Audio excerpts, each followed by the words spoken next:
morning, depending on where you're joining us from today. We are happy that you're here. This event, which began in Montana, is reaching parents in many other states because this information is important for parents no matter where you are raising your kids. So today is our second webinar for our 2023 Stand and Raise Parent Empowerment Speaker Series with different expert speakers featured each Tuesday. If you missed last week's webinar with Drs. Mitch Prinstein and Eva Telzer about social media side effects and the rising rates of mental illness in our youth, be sure to go to mediasafety.org to view or share the recording. This webinar is hosted by Project Stand, where our mission is to prevent exploitation by empowering youth, parents, and school communities to stand and thrive by using technology in healthy ways. My name is Brittany Homer. I am the co-founder and executive director of Project Stand, mom of 4 kids, and your host. So we invite you to follow us on Facebook and Instagram at projectstand.mediasafety, where you can stay updated on the latest resources we have for parents and schools, including Stand Week, our student-led media safety program for middle schools. You can also go to our website, projectstand.org or mediasafety.org, and subscribe to receive a media safety tip of the week and other updates. So the Q&A feature is open for your questions and comments. And at the end of the presentation, I will pull questions from the Q&A. You are welcome to start submitting them now or at any time throughout the presentation. If you would like your question to remain anonymous, please select that option. And I do want to remind you this presentation is intended for adults. We are immensely grateful to our sponsors for this event. We couldn't do this without amazing community support. And we want to specifically thank our champion sponsors, Billings Public Schools, St. Vincent Healthcare, Underwriter Automotive, and Simply Local Magazine. This speaker series came about because parents are the most important protective factor for the safety of their children, and we want to offer you additional tools to fulfill that role. So today we have a panel presentation featuring a child crimes detective, an emergency room physician, a therapist, and a middle school principal. As boots on the ground, chosen from Billings, Montana, each of these professionals knows the risks of technology and has something to share with parents in order to help them put protective factors in place. Before I introduce them, I'd like to acknowledge the absence of Detective Mike Urena from our panel. Recently, Detective Urena was shot in the line of duty, and thankfully, he has been released from the hospital and is expected to make a full recovery, but understandably is not able to be with us today. We offer our sympathy to him and his family and express our deepest gratitude for his service. And we are thankful that retired Detective Earl Campbell is here to fulfill that role for Detective Urena today.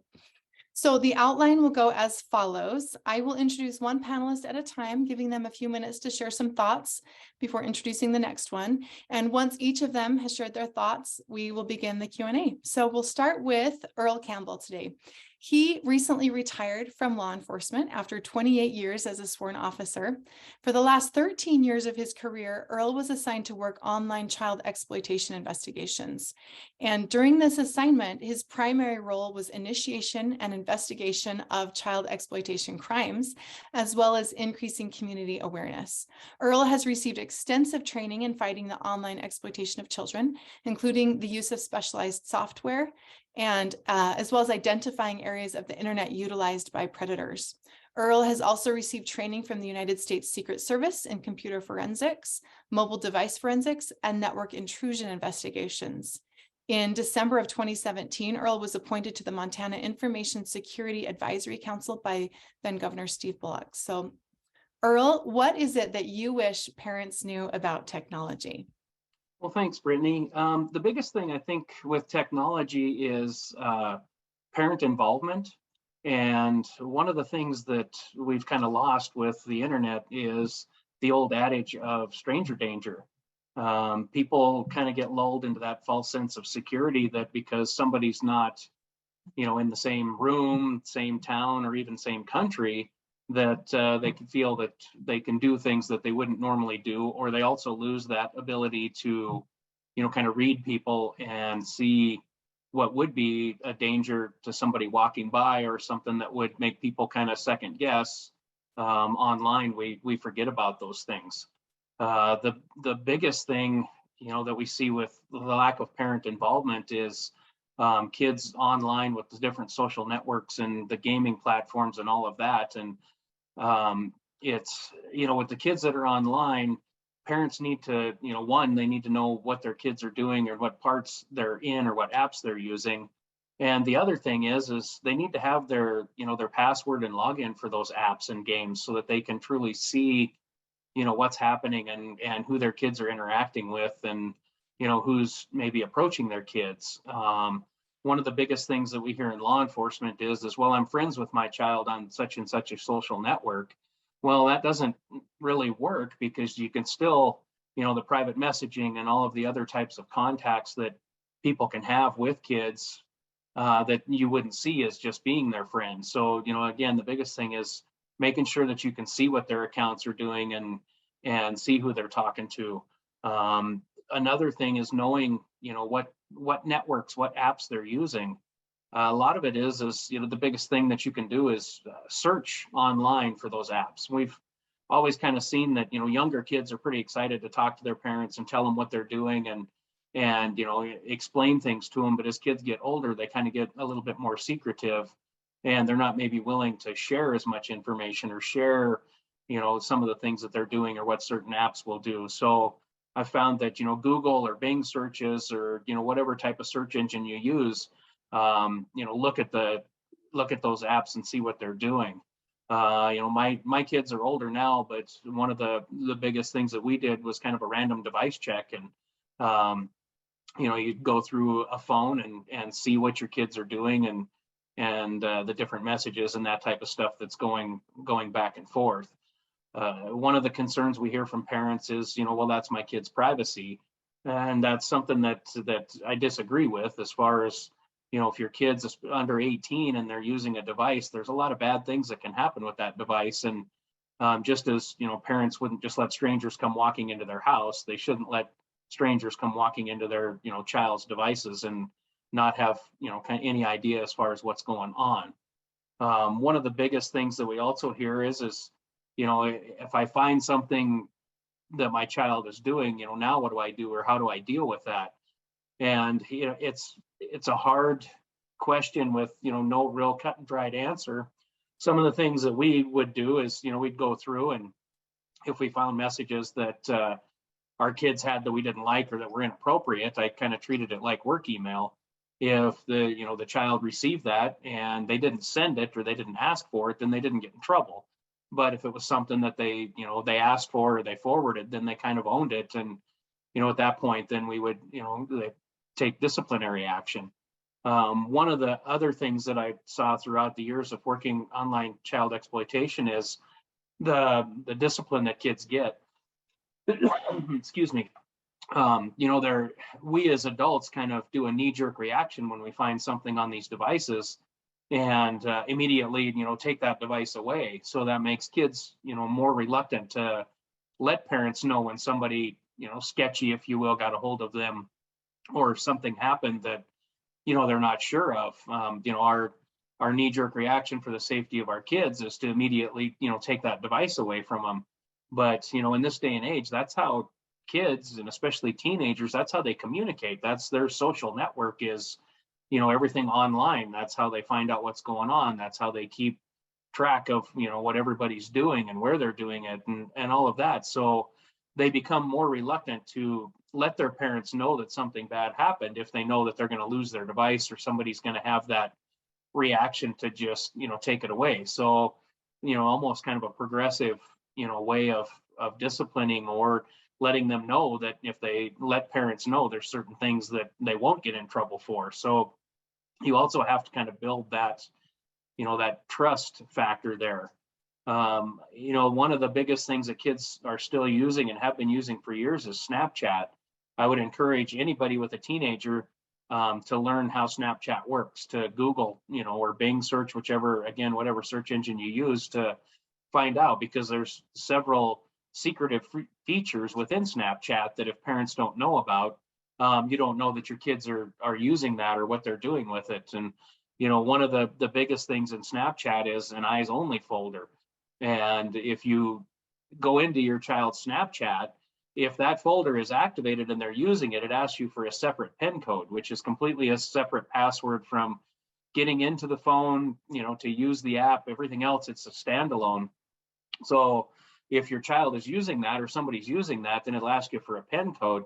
If it hasn't been activated, then it asks you if you want to activate it. And that's one of the quickest, easiest ways to find out, with Snapchat, if that folder is being used and if images or videos are being hidden within that, because what that folder does is creates kind of a standalone album that stuff can be stored in, and it's not in your phone's photo album or any other place on the phone. So just kind of a quick tip with Snapchat, but there are more and more apps that have that type of functionality. So it's just something that it's hard. It takes a lot of work to keep up on, but that's the biggest thing that I can offer, would like people to understand is, knowing what kids are doing. I think those are the main things I had, Brittany. Thank you so much, Earl. We appreciate that so much. And I'm sure we're going to have lots of questions for you come the Q&A. And I'm going to introduce Jed Walker now. He is an emergency physician at Billings Clinic, Montana's largest healthcare organization, serving Montana, Wyoming, and the Western Dakotas. Following graduation from Kirksville College of Osteopathic Medicine in 2009, he completed an emergency medicine residency at Henry Ford Wyandotte Hospital in the Detroit area. He's been practicing emergency medicine for 10 years following residency, 8 of which have been spent in Montana. Jed enjoys spending time with his wife and 5 children and engaging in outdoor sports, and even better if he can combine the two. So Jed, thank you so much for being with us today. And what is it that you wish parents knew about technology? Well, thank you, Brittany, for that introduction. And thanks to Earl for all you've done to protect our children and for those great insights into how we can further protect them. As Brittany said, I've been practicing emergency medicine for 10 years, 14, including residency. And maybe more importantly, I'm a father of 5 children, ages 8 to 17. So this topic that we're discussing today is incredibly important to me. I wanted to kind of couch my discussion a little bit in terms of evidences. I wanted to talk about 2 types of evidences, literature-based evidence and anecdotal evidence. I think that's where I can maybe contribute to this discussion, is my knowledge on those 2 fronts. In the medical field, we like to say we practice based on evidence-based medicine. We kind of geek out on literature and studies and papers. And so I wanted to start there, because literature can give us kind of an organized and accurate way to shed light on statistics, medical diagnoses, medical treatments, and causes of medical or psychological illness. And I feel like that's something as physicians that we have a skill at. And so when it comes to the topic of the ill effects of early childhood exposure to technology and the kind of extensive or excessive quantity of exposure of teens and children to social media and screen time, there's quite a bit of literature out there and quite a few research studies that have been done. And the weight of evidence regarding these negative effects is pretty concerning on our children's young developing minds. So it's impossible to discuss all of the literature that's out there. There's a ton of it. But I just wanted to give kind of a few kind of statistics and studies, and I hope you don't get bogged down on this, but I think these are important to know and get a taste of what's out there. So just first, a few statistics that you can run into is that from ages 2 to 4, 2 to 4-year-olds average about 2.5 hours of screen time daily in the US. Once they get from ages 5 to 8, that's 3+ hours a day. More than half of children aged 11 have a smartphone. And based on a study in JAMA Pediatrics, the average screen time of adolescents, teens during the COVID-19 pandemic was about 8 hours, not including schoolwork. And before that, it wasn't much better. It was about 7 hours. So that's a lot of screen time. So knowing these statistics, there's a few studies out there. And again, I'll try not to bog you down on these, but I think these are interesting. The National Institute of Health, based on their research, stated that kids who spend more than 2 hours a day on screens get lower test scores on thinking and language tests. They've been doing MRIs of children and based on the amount of screen time they use, and these developing results that they're getting are a bit concerning based on what they're seeing on these brain scans of children. In a study in JAMA Psychiatry journal, they found the use of social media for any amount of time was associated with greater risk of social withdrawal and difficulty coping with anxiety and depression. This became much worse with more than 3 hours of social media use daily, which I think is pretty common.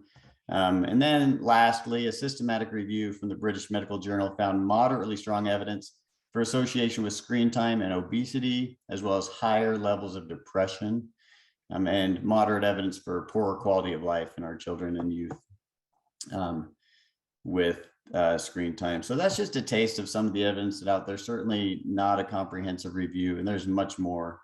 But to speak to the other type of evidence, this is anecdotal evidence, which is basically what have I seen as an emergency physician that's left an impression on me that's been concerning to me in regards to the use of technology in kids and adolescents. And I would first say that all of my 14 years in the emergency department has been spent in hospitals that have inpatient psychiatry. So I've seen many, many adolescents that have presented with suicidal ideation and severe depression. I feel that so because of this, I feel I can speak to the examples of the negative psychological effects that I have seen that seem to connect to smartphone use. So I just wanted to share a few examples of things that I see not infrequently. One would be I routinely see children and adolescents that present with suicidal ideation after being bullied on social media platforms. I think we all know this happens. It's also not infrequent to have adolescents who come into the emergency department after participating in self-harm, such as cutting. And when I ask them, what motivated this, occasionally we'll get the answer that they were exposed to it online or on social media platforms and were copying this. Also, we'll ask children who come in and adolescents why they're feeling suicidal. One of the answers you get, not uncommonly, is that they are feeling suicidal or depressed because their phone was taken away by a parent for maybe some behavior on the phone or concerning behavior. And so also when they come in, we do a safety search, and we had to take their phones away from them. And this is true with sometimes young adults as well as children and youth, as the temper tantrums that occur when phones are taken away is pretty epic sometimes. They often say, what am I supposed to do without my phone? What can I do? They don't know what to do with their time. And then lastly, we have a great set of mental health providers in the emergency department that after we have done our medical screening exam as physicians, we'll sign out to them. And it is interesting how common it is when I'm signing out to them about this patient dealing with mental health issues, how often we say to each other, oh, these phones, what are we doing with these phones? Because so often it seems that much of what these kids are experiencing, or at least a part of what they're experiencing, is tied to this phone use and social media use. So to bring it back full circle and answer the question at hand, what would I say to parents about their kids and technology? What do I wish they knew? I guess I just want parents to know that there is clear evidence out there that early use of screen time and excessive use of screen time can harm our children in our society in regards to their physical and psychological development. In closing, I just wanted to use an analogy that I hear my wife use, who's much smarter than me, that when she's talking about how to protect our children, and she uses this analogy of prescription pill bottles, which have a child-proof cap on them. So we're really great at protecting our children from unintentional overdose or use of medications that would harm their body physically with child-proof caps. I mean, we never fail at this. This is like a no-fail situation. So if we're so good at protecting our kids from accidentally ingesting something that may harm them physically, why is it that we often fail our children when it comes to protecting them from something that we know can cause equal or even worse negative long-term effects? Excessive social media use, excessive online use, excessive screen time. I don't know the answer to this, but I think we can do better. And I think that knowledge and understanding the literature that's out there and the experiences that are out there is the first step. which is why I'm thankful for forums like this. That's all I have. Thanks for your time. Thank you so much, Jed. I think it's so important for parents to be aware of everything you just shared. So thank you very much. Yeah. Next, we have Jill Anderson. She works as a licensed clinical professional counselor, as well as a licensed addiction counselor. She got her master's degree in clinical mental health counseling at Capella University and did much of her initial training and professional work at Rimrock Foundation, getting to specialize in addiction work and learning how so many different co-occurring mental health issues lead to those addiction issues. Jill runs a private practice called Healing Space, where she has continued to work with addiction issues, as well as with those struggling with anxiety, depression, trauma, and relationship issues, including couples therapy. Jill is happily married to Spencer Anderson, despite graduating from rival colleges, and they share 5 amazing and very independent children. So Jill, as a therapist, what do you wish parents knew about technology? Okay. I'm going to try to talk fast because I want to leave lots of time for questions and answers. But one of the things that I would say, just to answer the question directly, and then of course at the end you can, I'll sum back up. But I feel like people don't know how to be uncomfortable. And so one of the biggest problems I'm seeing is that discomfort is leading to other issues. So I'm going to just go and, using Jed's words, use some little anecdotal evidence. Growing up, I had to do a lot of really uncomfortable things. Like I had to talk to a cute boy in my class. Or if I was absent one day from school, I had to go up to my teacher and actually talk to my teacher about what I had missed from school that day. If I was bored and I ever was dumb enough to approach my mom and say, "Mom, I'm so bored," or whatever, my mom always followed with the same thing: "Jill, boredom is a choice." And then I was supposed to, head off and go find something to do. So I had to deal with being bored. If I had friends over, I had to come up with an activity for all of my friends to do. I couldn't just sit there. I had to come up with something for us to do. Lulls in conversation, right? When you're sitting there talking to somebody and then you're kind of running out of things to say, but yet you're still in this weird, uncomfortable situation. I had to come up with ways to fill the lulls in the conversation. Family reunions or big family gatherings, we're sitting there and I'm seeing a cousin I haven't seen in a long time. I have to actually go up and talk to that cousin and make small talk. So again, huge, really, really uncomfortable things that I had to do growing up. And as you can see, so much of this was about me learning how to be uncomfortable. Now, most of us that are a little older, you guys are going to remember how technology has advanced. But all of these things that I had to do, what did they teach me? Well, they taught me how to be brave. I had to go up and talk to somebody that was really scary, right? I had to actually knock on the door of a neighbor to ask if I could borrow a cup of sugar or whatever it was. I had to learn how to be creative. I had to learn how to fill my time with something to do. And usually it led to something fairly interesting. I had to learn how to talk to boys. I had to learn how to entertain myself or how to entertain a group of friends.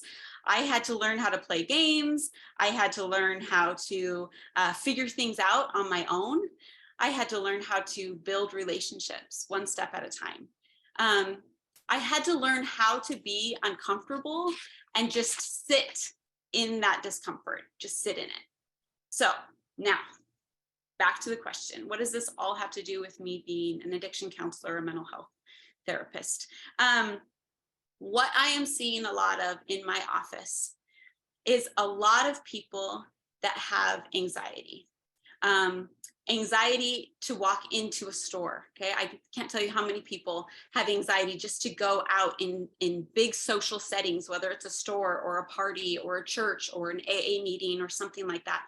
Walking into that setting is so uncomfortable for them. Engaging with people, making conversation with people. So many people have so much anxiety just picking up a phone and having to have a voice call with somebody. And I can tell you, when people, even when they call me, it's like, "Oh, why didn't you just send a text like a normal person," right? Voice calls are incredibly anxiety provoking for people now. I'm also seeing a lot of people that are feeling really, really disconnected. They feel really alone. They feel like nobody really understands them. They feel like they don't really have real friendships or real connection. Even sometimes within their own family, they don't feel connected. They kind of feel like they're on their own, which is interesting because here we are with all this social media and we're posting things and everybody knows what I wore today or what I ate for breakfast or whatever it is. And yet when you get on and you push that little heart button or the little thumbs up, I don't feel more connected to you. So even though you may know what's going on with me, I still don't feel connected to you. I'm seeing a lot of impulsive behavior, and this impulsive behavior obviously can be, more substance use related, as I do work with a lot of addiction, but it's also impulsive behavior like I need to add to cart, right? I need to get on whatever it is and add all of these things to my cart because I'm bored. I'm going to sit here and do things or buy things or plan things that I don't really need to do. Really impulsive behavior. I'm seeing gaming and pornography issues that are interfering with relationships. And this is with adults, not just teenagers, teenagers as well, absolutely. But I'm seeing that somehow media, technology in some way is interfering with people's ability to have a meaningful relationship. Mostly I'm seeing that people are not able to be uncomfortable. The minute they feel uncomfortable, they feel like they need to do something. They need to somehow get out of that. So taking all of that, my experiences, what I feel like I learned from them, and now what I'm seeing on the couch in my therapy office, these are the conclusions that I've been drawing.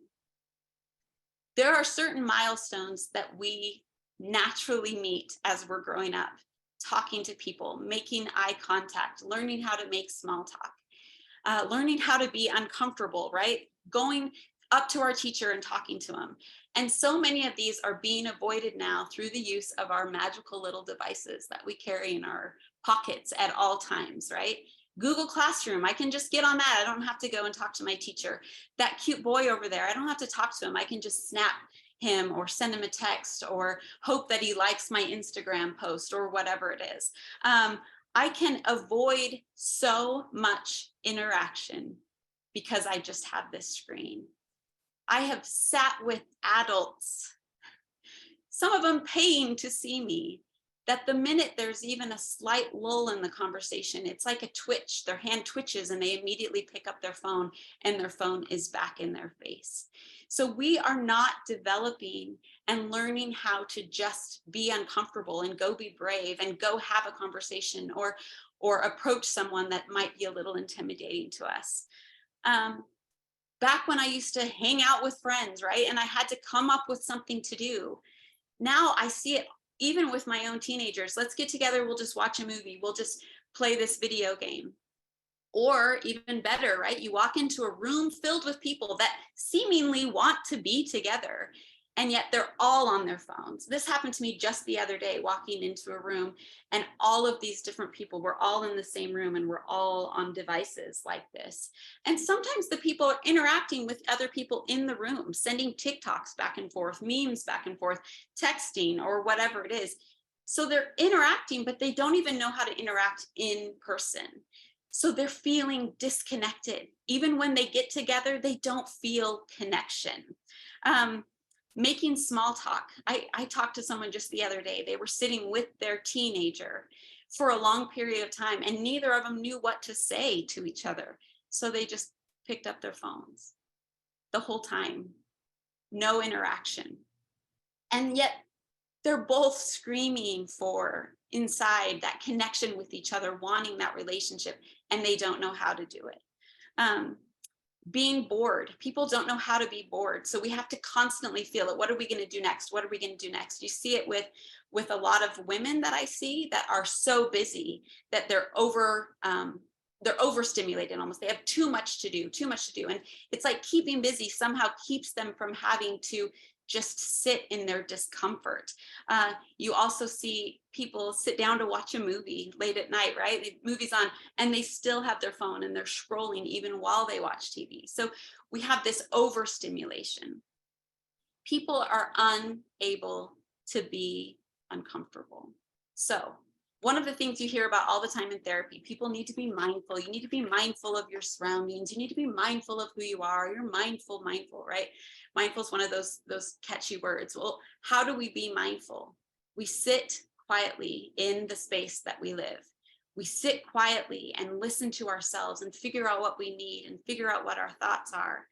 And yet we aren't doing that because we're sticking AirPods in and we are filling all of that space with music or with podcasts or whatever. We are filling the time that we would be sitting quietly and knowing ourselves with screens, with video games, with some kind of media coming at us at all times. And so then I sit down with a new client and I said, well, what do you need? Well, how can I support you? Well, what do you want, right? What kind of person do you want to be? And every single one of them answers, I don't know. I don't know. I don't know what I need. I don't know what I want. I don't know who I am. So how are we supposed to be mindful and check in and develop into who we want to be when we're not allowing ourselves to sit still? So with all of that said, to go back to the question, what do I wish parents knew? Parents, we are the ones modeling this behavior for our children. We are sitting down and picking up our Amazon cart or our phones or our screens or our iPads or whatever it is. We are picking them up even when we are surrounded by our children. We are not connecting. And so it is so much easier for our kids to disconnect. We are not being mindful. We are staying in constant stimulation. And that's what they are learning from us. So then when we turn around and finally go, oh, hey, you need to get off your phone, it's because we finally come up for air and put our own phones down. So what do I want you guys to know? I want you guys to check in with yourselves, figure out what you are uncomfortable with and deal with it, sit in it, be mindful of who you are. And then maybe you can start teaching your children how to do the same. Okay, I think that's all I've got, Brittany. You can go ahead and move on to the next one. Thank you so much, Jill. I think working in a profession that is in such high demand these days, I know your insights will help so many people. So thank you. Next, we have Mike Rice. Mike has been in education and coaching for over 20 years. He began his educational career at the Billings YMCA and then taught health enhancement at Canyon Creek School in Billings for 10 years before he moved to the Elder Grove School District. At Elder Grove, he was the K-8 assistant principal before holding the title of the middle school principal the last 5 years. He's also been on the Billings West High Golden Bears boys basketball coaching staff for the last 8 years. His wife is the middle school counselor at Elder Grove, and they have 4 children. So, Mike, as a middle school principal, what do you wish parents knew about technology? Well, first of all, I'd like to thank Project Stand for all that you do to educate students and parents and for the opportunity to be here today. They're a great organization and you're doing great things. And thank you to Earl, Dr. Walker, and Jill for some great information. Technology is a huge part of what we do at Elder Grove Middle School. We do not allow cell phone use at school unless it's a teacher approved or for a project, or if they're using it for something very specific, they dock them for the day in their locker. But we're not naive to the fact that they get away with carrying them at times. We try to eliminate that danger as best we can. But we are one-to-one with Chromebooks for our students, meaning that we have 1 Chromebook per student in the building. So students are using technology every day and in every single class. Each student has an Elder Grove Gmail account created and all that comes with it. We have a very secure system with an extremely effective firewall, and that is due to Mrs. Carol Phillips, our district technology director, but that certainly does not eliminate negative activity. Most of the in-house activity certainly does not consists of student-to-student emails or documents created that include language about other students, staff, or self-harm. Fortunately, we have a program called Gaggle here at Elder Grove. Gaggle catches any red flag words and sends the document directly to me or other admin or our counselors. This way we can see what is being said and act accordingly. We've been alerted to several suicide situations, many self-harm situations, and numerous bullying situations by this program. This has proved to be a very useful tool. Another tool we utilize at the school is Go Guardian. Go Guardian is a filtering and monitoring tool that allows teachers to monitor the students' online activity during the school day. I can also monitor student activity from my desk, and I get to see daily, weekly, and monthly reports on student activity. Obviously, we're able to be on top of a lot what would happen here at the school. Unfortunately, students are aware of that, and most of the activity that we deal with happens outside of school. We've had several incidents that have been very eye-opening for a smaller school like us. I'm going to tell you about one of them. Last year, a student or students created an Instagram account that looked like it was a school-sponsored account. They even used our school logo and used the school name in the title on the page. It was basically a page that was asking two simple questions. Number one, what is your grade? And number two, what is your Elder Grove confession? Students would reply and the page owner would post the ones deemed worthy of being posted. As you can imagine, that went negative very quickly. Things were said about specific students, things were said about specific staff members.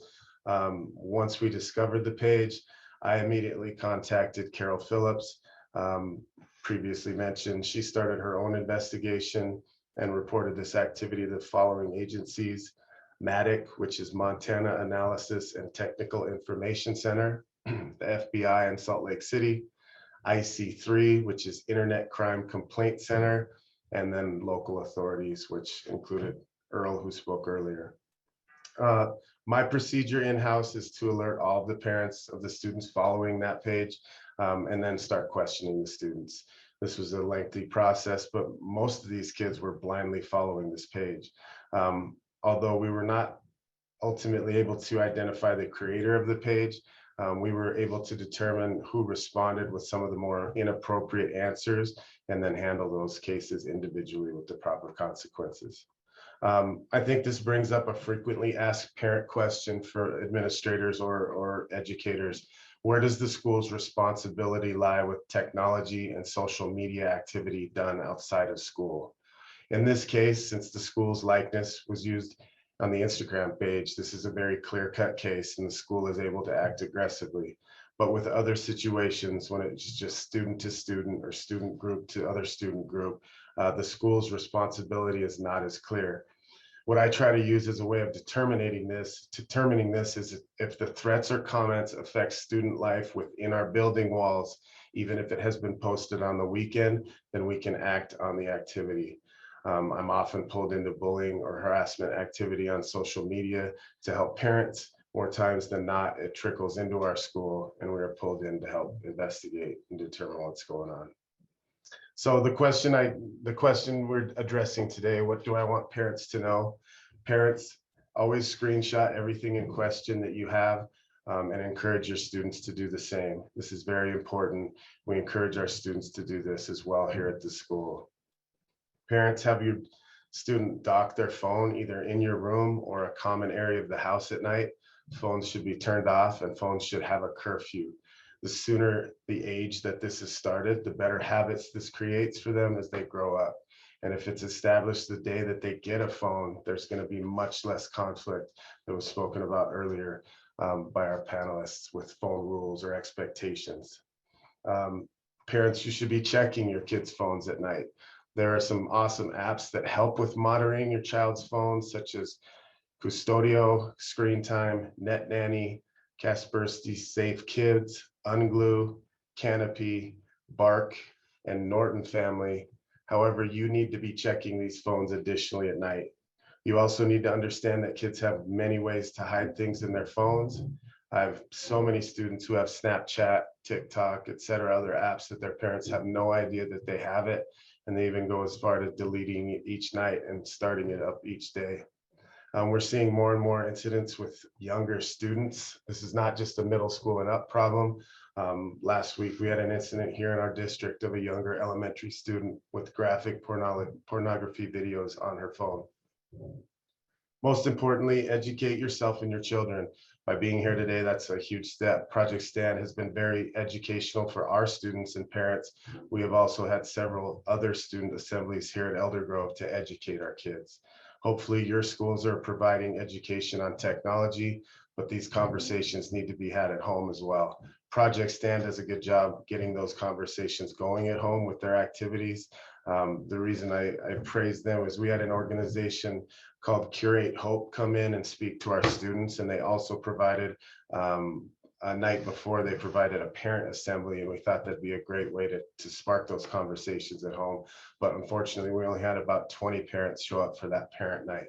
So all those students see the assembly, they take it in, and not very many of them are going to go home and talk about it unless those parents have seen it as well. So I'd stress to get involved and attend these type of opportunities. And finally, develop relationships with your schools. We spend a lot of time with your kids.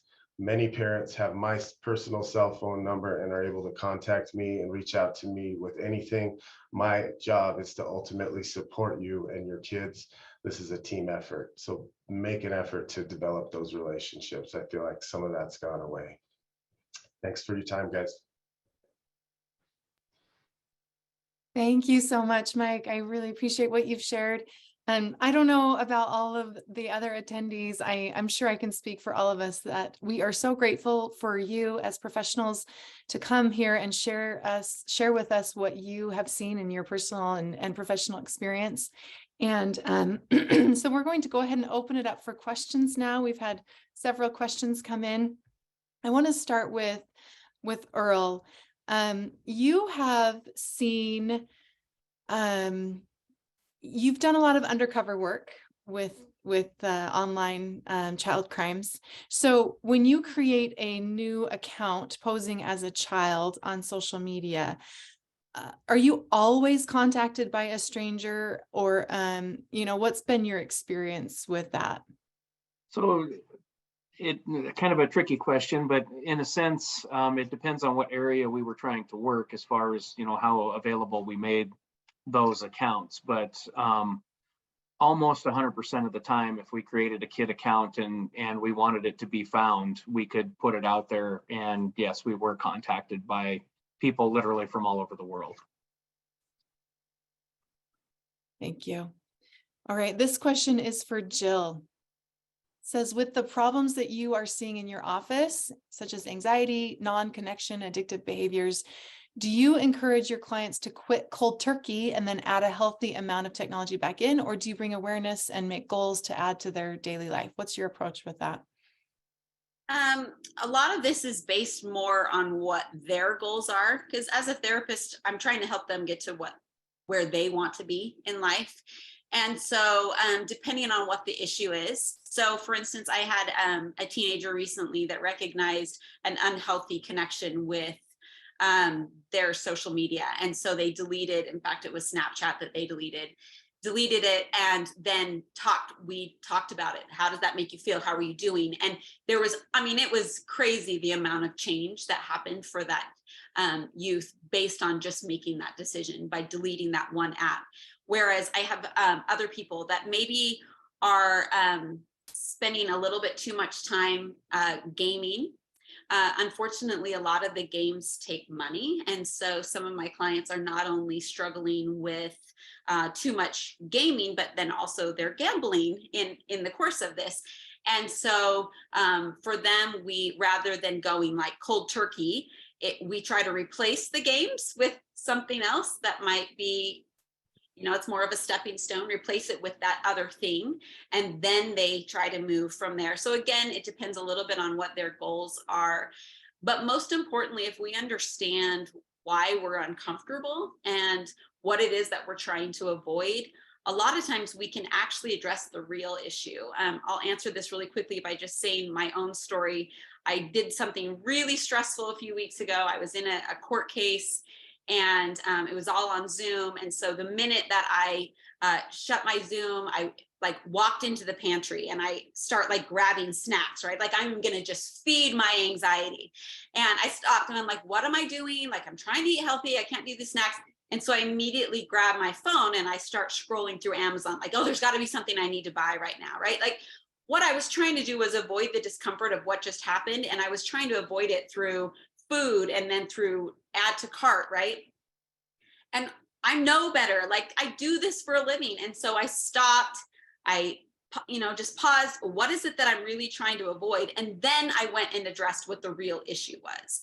So then I'm not trying to numb out with food or shopping or gaming or a movie or doom scrolling through Instagram or whatever. I'm actually addressing what the real problem is. And so that's where I usually try to go, rather than cold turkey take something out. Try to first address what's really bothering you, what you're really trying to avoid, be uncomfortable in that space. And then later, when you grab a snack or shop on Amazon or go through Instagram or whatever it is, you're doing it from a more mindful place. So anyway. Excellent. Thank you. Okay, this question is for Jed. So you and maybe others can chime in as well, but you see a lot of you called them like epic tantrums or something when parents are taking phones away from their kids. Do you know of a more safe way to kind of set those boundaries and take phones away without, leading to kids lashing out? That's a great question. Some of those tantrums I mentioned are when we do our safety search in the emergency department, we have to take them away. There's no alternative. But I think that, as was mentioned by one of the other panelists, this is the way that kids communicate. We sometimes set this precedent, and, we have to, I think, recognize the boundaries that we've set up to that point and how open we've been with our kids up to that point. Because if we've given them full access to their phones and we haven't really set boundaries, it is a bit unfair sometimes potentially to, like cold turkey, take it away without any sort of open conversation. And it seems to me that the times that I've seen this happen, or kids come in with these, this depression, severe depression or suicidality, because their phones are taken away, it seems to me, the impression I get is that the phone was taken away without any sort of explanation, and it was done in a more punitive, of course. And I think that's, maybe, not, we don't need to say that, because of course it's a bit punitive, but I think the more healthy way to go about it is with openness. And we've talked about this a little bit in the panel, but just to be completely open with your kids and to talk to them about why something is happening. And even before that, being completely open with them. And, as we talked about, checking their phones at night, but doing that with them, or asking them beforehand if there's anything, that we might find on it, and just not being afraid to have awkward conversations with the kids. Because I think that's part of the problem. And Jill talked about this discomfort. Sometimes you have to be uncomfortable with your kids and have really awkward conversations with them. And my kids know I'm not afraid to ask them anything. And because of that, when there is something that is kind of punitive, or I have to implement some sort of, maybe taking the phone away, maybe limiting something on the phone or screen time or whatever, I do it in a very open way. And I think that can be helpful, because it seems the times where kids come in with these dramatic tantrums or dramatic reactions, it's because it maybe wasn't approached in an open, way with the kid. And it was just done, flat out, like, you're losing your phone. That's it, period. Go to your room. We're done. So yeah. If that's helpful, I think doing it in a more soft way, and doing it not in a way that is rewarding to us, because sometimes it's rewarding to lash out and to, flare up as parents and to feel like, we're laying down the law. But I think sometimes we do that for ourselves, not for our kids. And to make sure when we're doing something like that, we're doing it for them. And if we approach it in that manner, I think we're going to be more likely to do it in a way that they're going to understand. They're still going to not like it, but maybe their reaction will be quite so dramatic. Excellent. Thank you. So here's a question for anybody who wants to chime in. Is there such a thing as a healthy amount of screen time? I hear all these statistics of all the badness and fully agree with them, but it seems to be almost impossible to remove it altogether. And I'm not even suggesting that. I guess I'd like to know as a rule of thumb. Any thoughts on that? I'll chime in. I would say that's so variable depending on the child. And this is hard because children compare each other child to child. And if you give one more than the other, it becomes very difficult. But I don't think that there is a number. Now, going back to the evidence, as we talked about evidence-based medicine, there is some evidence out there that, there is kind of a healthy amount that kids, this is how the world works. This is how they communicate. Once they leave our house, this is how they're going to work most of jobs. You have to be able to deal with social media, Zoom right now we're doing, computers. So to completely shut it off from them, I think is the wrong answer. I think you get to know each of your kids individually, what they can maybe handle, and incrementally kind of open up doors to them as they earn it, or as they earn your trust, or as they, prove that they can handle. And then sometimes you go backwards a little bit too. But I don't think there's one number, but there are evidences out there that, social media can help, kids feel more connected. Now there's a point where you cross that barrier and it's no longer helpful, it's harmful, but I think it's very individual to each kid. And I know that's not maybe the answer we want. We want a number, 45 minutes here and there, but I don't think there is that number out there. So. Excellent answer. Thank you. Anybody else want to chime in on that one? Okay, this question is for Mike. So this parent says, I found out today that every kid in a 5th grade class at my neighborhood elementary school has a smartphone. That's super concerning to me. Do you think that's standard across the board? And what about younger grades? That's a good question and a tough question. I would agree with what Dr. Walker just said and kind of, lean on that with this question. But personally, what I see within our district is most kids, and that's a high majority, have smartphones by 5th grade. I think that's gradually gone down grades over the years. I can even, look at myself in the mirror as a parent. My daughter, who's a junior, I don't think she got her phone until she was late 8th grade, maybe, and we were pretty strict about that. Now my freshman son, he got his in 6th grade, and now we have a 5th grader that currently has one. So I think with each kid, it's gotten, it's that typical, more kids, the more lenient you get. But I would say that it's very, very, the high majority of our 5th graders have them.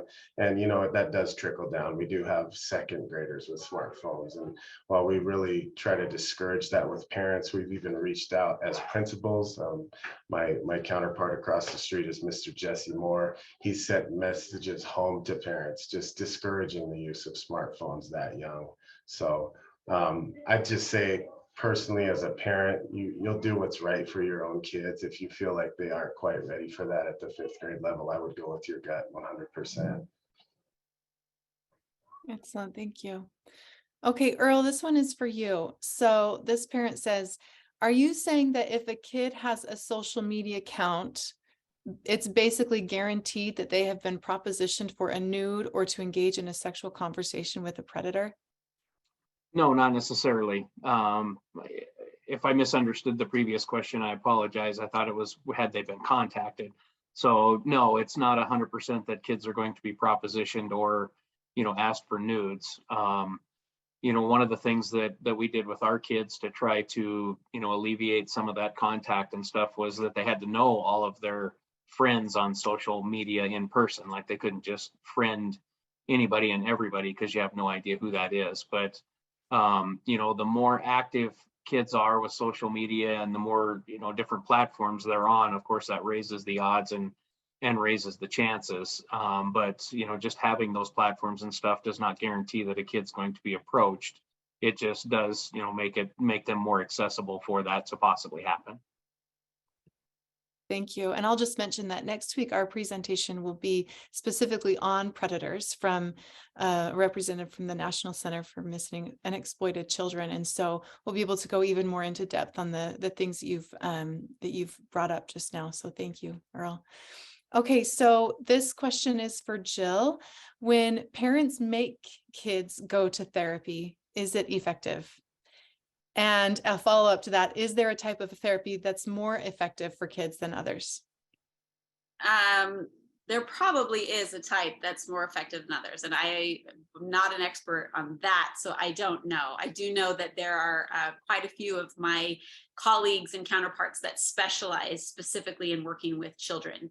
I don't specialize in working with children, but what I will say is that the cute little kids that I have had as clients or teenagers, that it gets a little tricky if kiddo does not want to be there. If they don't want to be there, then I'm kind of wasting my time trying to talk to them, trying to get them to engage, and them trying to engage back. What I find more effective is working with the parent and talking to them about what they're seeing and teaching them, because 1 hour a week sitting in my office is going to be significantly less effective than all of the hours that that parent is with the child during the week, that they can say, okay, I'm supposed to be rewarding the good behavior. I'm supposed to be ignoring the bad behavior. I'm supposed to be, monitoring phone use or whatever it is. And they can be watching those things. And then they can come in and meet up with me. And then we continue to discuss and see. However, that said, there are people that specifically specialize in working with kids. I don't know. I don't have a sheet off the top of my head. I wish I did. And we do need more therapists out there for kids. In case anyone's thinking that they want to go that direction, please go back to school. There's a plug. But we do need more. There are some that can really work with kids that have been through a lot. But for the most part, it's really hard if someone doesn't want to be there to make a difference. That being said, that doesn't mean it's not worth trying. I have some teenage clients that did not want to be with me at first, and now they love it. So there is always hope, and you can always try that. So I don't know. Does that answer the question? Thank you. Yes. Well, if I could add real quick, just with students where we refer to therapy or go to therapy, I think a key thing to note is, as a parent, is that the first therapist may not work. I mean, and I'm not saying work as in the therapy, but just the I guess the connection between the student and the therapist. And I would encourage you to keep trying to find that connection, especially with males. It takes a little bit longer for them to find a therapist that they trust and are able to open up to. So thank you so much, Mike. Okay, well, we are out of time. Unfortunately, I could sit and learn from you all day. So thank you for everything that you've shared. This recording for this webinar, we will email all those who have registered for the speaker series and send you the recording when it's available. I just want to say also, if there are any questions that you have that you did not get answered today, you are welcome to send them to us, and we will do our best to track down answers from these professionals. And I want to add one more thing, that I think no matter, because we are all parents, and because, we have different life experiences and different resources that are available to all of us. One resource that we all have available to us is the ability to develop compassionate curiosity with our kids. And I think that as we reach out to them and ask them questions and with compassion and try to understand their perspective and where they're coming from, they will feel like we are an emotionally safe place. And so they can come to us with concerns that they have, and they'll be open to, more open to hearing our perspective if we're willing to listen to them and learn from them. And I have seen that with my own kids and with the kids that I have worked with professionally as well. So thank you so much to Jill and Earl and Jed and Mike. You guys are incredible, an incredible asset to our community and to the kids that you work with, and can tell that you're great parents as well. So thank you all for being here today. And next week, our panel, like I mentioned earlier, is next week on Tuesday again at the same time, and it will be on how predators target our children online and what we can do. This presentation will be by Casey Jones from the National Center for Missing and Exploited Children, and she will have incredible insights and a lot of hope to give us at a time when this problem is growing exponentially. So invite a friend to join us next week. Send them to mediasafety.org to sign up. And again, if you're not able to watch live, we'll contact you as soon as the recordings are available. Thank you, everyone, and see you next week.